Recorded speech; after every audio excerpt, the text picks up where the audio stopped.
Hi, ಇವತ್ತು ನಾನು ಸೊಪ್ಪು ಅಥವಾ ಮಸ್ಸೊಪ್ಪು ಅಂತ ಏನು ಕರಿತೀವೋ ಅದನ್ನು ನಮ್ಮ ಮನೇಲಿ ಹೇಗೆ ಮಾಡ್ತೀವಿ ಅಂತ ತೋರಿಸ್ಕೊಡ್ತಾ ಇದ್ದೀನಿ. ಮೊದಲನೇದಾಗಿ ನಾನಿಲ್ಲಿ ಪಾಲಕ ಮತ್ತು ದಂಟು ಸೊಪ್ಪನ್ನು ತೊಗೊಂಡು ಚೆನ್ನಾಗಿ ತೊಳೆದು ಇಟ್ಕೊಂಡಿದ್ದೀನಿ.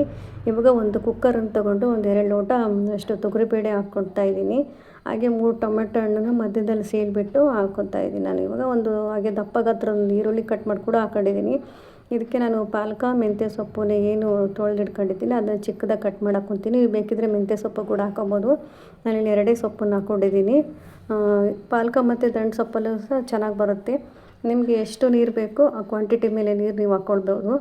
ನಾನಿಲ್ಲಿ ಸ್ವಲ್ಪ ನೀರು ಹಾಕ್ಕೊಂಡು ಟೇಸ್ಟಿಗೆ ಅಂತ ಸ್ವಲ್ಪ ಉಪ್ಪು ಹಾಕ್ಕೊತಾ ಇದ್ದೀನಿ.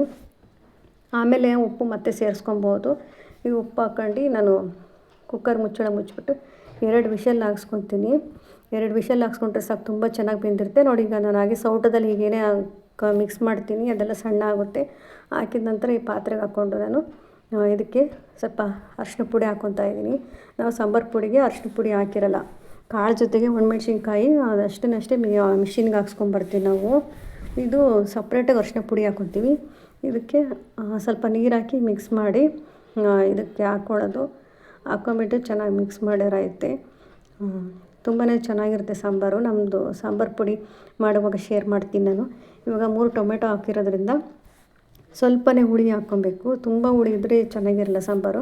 ಹಾಗೆ ಸ್ವಲ್ಪ ಜಾಸ್ತಿ ಕಾಯಿ ತುರಿ ಹಾಕಬೇಕು. ಕಾಯಿ ತುರಿ ಜಾಸ್ತಿ ಇದ್ರೇ ಸ್ವಲ್ಪ ಚೆನ್ನಾಗಿ ಟೇಸ್ಟ್ ಬರುತ್ತೆ. ತುಂಬಾ ಚೆನ್ನಾಗಿ ಬಂದಿತ್ತು. ಒಂದ್ಸರಿ ಪಾಲಕ ಮತ್ತು ದಂಟಲ್ಲಿ ಹಾಕ್ಬಿಟ್ಟು ಟ್ರೈ ಮಾಡಿ ನೋಡಿ. ಇದು ಅನ್ನ ಮತ್ತು ಮುದ್ದೆ ಜೊತೆಗೂ ತುಂಬಾ ಚೆನ್ನಾಗಿರುತ್ತೆ. ನೀವು ಫಸ್ಟೇ ಒಗ್ಗರಣೆ ಮಾಡ್ಕೊಬೋದು ಪಾತ್ರೆಯಲ್ಲೇ. ನಾನು ಲಾಸ್ಟಲ್ಲಿ ಒಗ್ಗರಣೆ ಮಾಡ್ತಿದ್ದೀನಿ, ಯಾಕೆಂದರೆ ನಮಗೆ ಅದು ಅಭ್ಯಾಸ ಆಗಿಬಿಟ್ಟಿದೆ ಲಾಸ್ಟಲ್ಲೇ ಒಗ್ಗರಣೆ ಮಾಡೋದು. ಈರುಳ್ಳಿ ಎಲ್ಲ ಚೆನ್ನಾಗಿ ಕಂದು ಬಣ್ಣ ಬಂದ ತಕ್ಷಣ ಲಾಸ್ಟಲ್ಲಿ ಬೆಳ್ಳುಳ್ಳಿ ಹಾಕ್ಕೊತಾ ಇದ್ದೀನಿ. ಮೊದಲೇ ಹಾಕ್ಕೊಂಡ್ರೆ ಇದೆಲ್ಲ ಅಂಟ್ಕೊಂಡ್ಬಿಡುತ್ತೆ, ಈರುಳ್ಳಿ ಫ್ರೈ ಹಾಕೋಕ್ಕೆ ಸರಿ ಹೋಗೋಲ್ಲ. ಹಾಗಾಗಿ ಲಾಸ್ಟಲ್ಲಿ ಬೆಳ್ಳುಳ್ಳಿ ಹಾಕಿ ಚೆನ್ನಾಗಿ ಫ್ರೈ ಮಾಡಿಕೊಂಡು ಇವಾಗ ಸಾಂಬಾರು ಕುದೀತಾ ಇದೆಯಲ್ಲ ಇದಕ್ಕೆ ಹಾಕ್ತೀನಿ. ಫೈನಲಿ ಸಾಂಬಾರಂತೂ ರೆಡಿ ಆಯಿತು. ತುಂಬಾ ಚೆನ್ನಾಗಿ ಬಂದಿತ್ತು, ಚೆನ್ನಾಗಿ ಟೇಸ್ಟ್ ಕೂಡ ಬಂದಿತ್ತು. ಒಂದ್ಸರಿ ಪಾಲಕ ಮತ್ತು ದಂಟು ಸೊಪ್ಪನ್ನು ಹಾಕ್ಬಿಟ್ಟು ಮಾಡಿ ನೋಡಿರಿ, ತುಂಬಾ ಚೆನ್ನಾಗಿರ್ತೈತಿ. ನೀವು ಕೂಡ ಅದೇ ಥರ ಟ್ರೈ ಮಾಡ್ತೀರಾ. ಹಾಗೆ ಇದ್ರ ಜೊತೆಗೆ ನಮ್ಮ ಮನೇಲಿ ತಿಳಿ ಸಾರು ಮತ್ತು ಬೇಳೆ ಸಾರು ಸ್ವಲ್ಪ ಸೈಡ್ಸಲ್ಲಿ ಏನಾದರೂ ಇರಲೇಬೇಕು. ಹಾಗಾಗಿ ಚಕ್ಲಿ ಕರಿತಾ ಇದ್ದೀನಿ ನಾನಿಲ್ಲಿ. ಚಕ್ಲಿ ನಾನು ಮಾಡಿಟ್ಕೊಂಡಿದ್ದೆ, ನಾನೇ ಮಾಡಿದ್ದಿದ್ದು. ಅದು ಕೂಡ ಸ್ವಲ್ಪ ಸೈಡ್ಸಿಗೆ ಅಂತ ಮಾಡಿಟ್ಕೊಂಡಿದ್ದೆ. ತುಂಬಾ ಚೆನ್ನಾಗಿ ಬಂದಿತ್ತು ಸಾಂಬಾರು.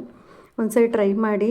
ಈ ವಿಡಿಯೋ ಇಷ್ಟ ಆಗಿದ್ರೆ ಲೈಕ್ ಮಾಡಿ, ಪ್ಲೀಸು ಸಬ್ಸ್ಕ್ರೈಬ್ ಮಾಡ್ಕೊಂಡು ನೋಡಿ ಅಂತ ಹೇಳೋಕ್ಕೆ ಇಷ್ಟಪಡ್ತೀನಿ. ಸಬ್ಸ್ಕ್ರೈಬ್ ಮಾಡಿ, ಬೆಲ್ ಐಕನ್ ಒತ್ತಿ. Thank you for watching.